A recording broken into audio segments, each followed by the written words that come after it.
ලෝකයේ තෘෂ්ණාව පහව යන්නේ. නමුත් දෙවියන් වහන්සේගේ කැමැත්ත කරන සදාකාලයටම පවතින්නේ. ලෝකයේ තෘෂ්ණාවත් පහව යන්නේ. මේක හොඳට තේරුම් ගන්න. දැන් ගොඩක් අය ඇලිලා ඉන්නේ මේ ලෝකයේ තියෙන තෘෂ්ණාවට. මට දැන් තෘෂ්ණාව කියන්නේ ආශාවට එහා ගිය දෙයක්. ඒ කියන්නේ කොච්චර තිබුණත් මදි කියන එක. තව ඕන. එයාලගේ ජීවිතේ වැඩි කාලයක් ඒගොල්ලෝ ගත කරන්නේ තව මේ ලෝකයේ ප්‍රාර්ථනාලියක් ප්‍රේපරෝෂ්ටි. මේ ලෝකයේ දේවල් එක්ක තමන්ගේ කාලය, තමන්ගේ මුදල්, තමන්ගේ ශ්‍රමය වැය කරලා ළඟා කරගන්න. නමුත් දෙවියන් වහන්සේ අපිට කියන්නේ මේ ලෝකයේ දේ නෙමෙයි සදාකාල පවතින ලෝකය ගැන කල්පනා කරන්න. ඊළඟට කියනවා නමුත් දෙවියන් වහන්සේගේ කැමැත්ත කරන්න අන්න කොච්චර කල් ඉන්න යනවද එයා? සදාකාල පවතින්න යනවා. ඔබත් පවතින්න යනවා, අනිත් කට්ටියත් පවතින්න යනවා තැන් දෙකක හැබැයි. මතක තියාගන්න. ඒගොල්ලන්ට සදාකාල මොකද්ද තියෙන්නේ? මරණය. ඔබට සදාකාල ජීවනය.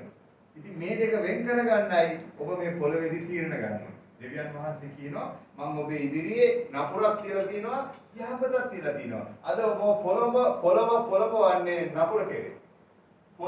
පොළොවන්නේ අයහපත කෙරේ. පොළොවන්නේ මරණය කෙරේ. එතකොට දේව වචනයට හැරෙනු කෙනා යහපත දකිනවා, ජීවනය දකිනවා, දෙවියන් වහන්සේගේ ආශිර්වාද දකිනවා. ඒක වෙනම ගමනක්.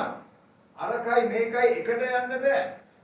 අපේ දොන්නන් දොන් සිවන්නන් එකට යන්නේ නැහැ. ඒ දෙක ගමන් දෙකක්.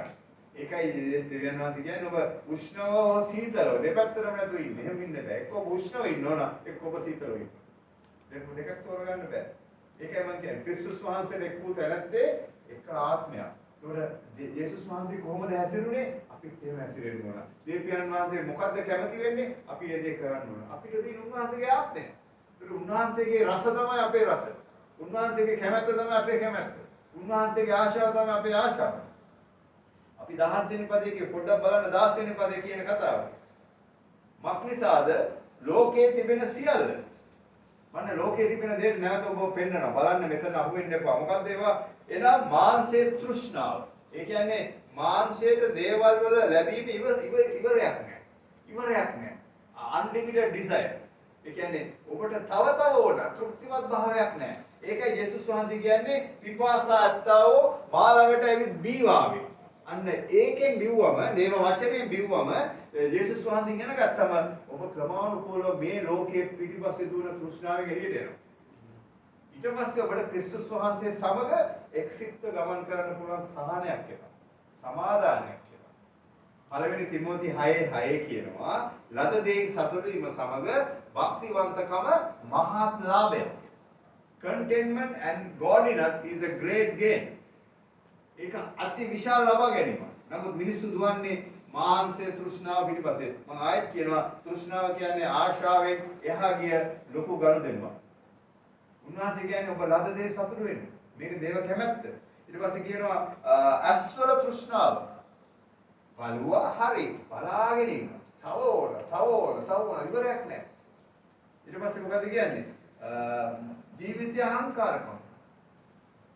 ඔබ ජීවිතය ගැන ඔබ දකිනවා මේක තමයි මම පිනවන්න ඕන, මෙයාම තමයි මම ලොකු දැනකට ගේන්න ඕන, මෙයා තමයි මගේ ජීවිතේ ඉන්න ලොක්කා කියලා. නැහැ. මේක ඇවිල්ලා දූවිලෙන් හැදිලා නැවත දූවිලට යන්න බලාගෙන ඉන්න එක. නමුත් ඔබ තුල ඉන්න ආත්මය, දෙවියන් වහන්සේ දීලා තියෙන ආත්මය තමයි ඔබ ජීවත් කරවන්න ඕන. මෙතන කියනවා ඒ සියලුම දේ පියාණන් වහන්සේගෙන් නොව ලෝකයෙන් වේ. අන්න ඔබ වෙන් කරගන්න විදිහ. ඔබ වැඩිපුර ඔබ ඇලුම් වෙන්නේ මොනකටද? ඔබ තේරුම් ගන්න ඕන මේක මාව අරන් යන්නේ තාත්තද නැත්නම් ලෝකයේද? මම ඔබට කියන්නේ ඔබ දැනගන්න පුළුවන්. ශුද්ධාත්මයන් වහන්සේ ආවට පස්සේ ඔබගේ ජීවිතය ඔබ වෙනස් වෙලා තියෙන එක දැනගෙන ඔබ වැඩිපුර ආසයි දේව වචනය. ඔබ වැඩිපුර ආසයි ගීති ගහන්න. ඔබ වැඩිපුර ආසයි දේව සර්මන් දේශනාවක් අහන්න. ඔබ වැඩිපුර ආසයි දේව අභිමුඛයට එන්න. ඔබ වැඩිපුර ආසයි යාඥා කරන්න. ඔබ වැඩිපුර ආසයි දෙවියන් වහන්සේගේ පණිවිඩයත් එක්ක ඔබගේ මනස යොමු කරන්න. ඔබ ලෝකේ කාරණා හැදී ඔබට දැනෙනවා හිස් බව. ඔබට දැනෙනවා තේරුමක් නැති බව. ඔබට දැනෙනවා මේකේ ඇති කිසි රසයක් නැති බව. අන්න ඔබ වෙනස් වෙනවා. එහෙම ඔබ තේරුම් ගන්න. නැත්නම් ඔබ තාම ඔබ ලෝකයේ දේ හොඳට තෘප්තිමත් වෙනවා. දෙවියන් වහන්සේගේ දේ තෘප්තිමත් වෙනවා. හැබැයි ඒක කරන්න ඕන නිසා කරන්නේ. අරකට තමයි වැඩිපුර කාලය ගත කරන්න ආස ලෝකයේ ක්‍රියාකාරීත්වය එක්ක දෙවියන් වහන්සේගේ වැඩේ කරන්නේ ඒක ඇවිල්ලා හරියට Tamanට තියෙන මොකක්ද කියන්නේ ඩියුටි එකක්.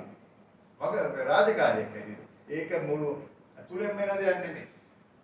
නමුත් දෙවියන් වහන්සේ ඔබට මතේ 22:37 කියනවා නුඹ දෙවියන් වහන්සේට මුළු හදවතින්ම මුළු ආත්මයෙන්ද මුළු බුද්ධියෙන්ද ප්‍රේම කරන්න.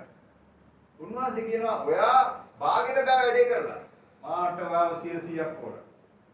මොකද ඔබට මම ඔබ නිකන් කල්පනා කරලා බලන්න ඕනේ කල්ලෙක්ටර් පරෝෂ්. මේක ඇතුළට යන්න ඕන දෙයක්. ඔබට අවශ්‍ය කරන්නේ මොනවද මේ ශරීරය තියන්නේ? ඔබට ආහාර ටිකක් ඕන. ඇඳුමක් ඕන ඔබගේ විලි වහ ගන්න. ඔබට නිවසක් ඕන. අනිත් සාමාන්‍ය දේවල්. ඔබ මේවා කෙරෙහි වැඩි අවධානයක් යොමු කරලා ඔබගේ ජීවිතය ඔබ ඒවත් එක ගත කරගෙන ගත්තොත් ඔබට දේව රාජ්‍යයේ තියෙන කාරණා විශ්වෙන්නේ නැහැ. මම නෙමෙයි කියන්නේ මතේ 6:33. මොකද කියන්නේ? ප්‍රථමයෙන් රාජ්‍යයත් ධර්මිෂ්ඨකමත් සොයාපල්ලා. ඒකයි ඔබගේ මුල් දේ.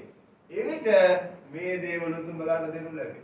ඔය කන දේ, අඳින දේ, ඒව මේව ගැන නෙමෙයි ඔබගේ ෆස්ට් ප්‍රයොරිටි ප්‍රමුඛ ස්ථානේ. ඔබ දේව රාජ්‍යයත් එක්ක ඔබගේ ගනුදෙනුව ඔබ එන්න වැඩි කරගන්න. මම ඔබට කියන්නේ ඒකයි. මොකද ඔබ කිසිවක් ගෙනාවෙත් නැත, කිසිවක් රැගෙන යන්නේ නැත. බයිබලයේ කියනවා කන්න අඳින්න නැත්නම් ඒන් සතුටු වන්නෙමු. මුදල් වලට දැඩි තෘෂ්ණාව තියෙනවා කියන්නේ ඒක ඇවිල්ලා සියලු නපුරේ මුලක්. පළවෙනි තිමෝති 6:10 ඔබ කියවලා බලන්න. තුමුම වේදනාව වලින් අන්තරා වලින් තුමුම ඇනගත්තෝ කියලා කියනවා. තමන්ම නාස්ති වුණා. එහෙනම් ඔබ ජීවත් වෙන්න ඕන. ඔබට මුදලක් ඕන. හැබැයි දෙවියන් වහන්සේ දන්නා ඔබට කොහොමද ඒක ලබා දෙන්න ඕන කියලා. ඔබ යන්න ඕන දෙවියන් වහන්සේගේ පස්සේ. ඒක පස්සේ නෙමෙයි. මෙහෙම කිව්වොත් you go after the creator not after the creation. Welcome to the path of victory.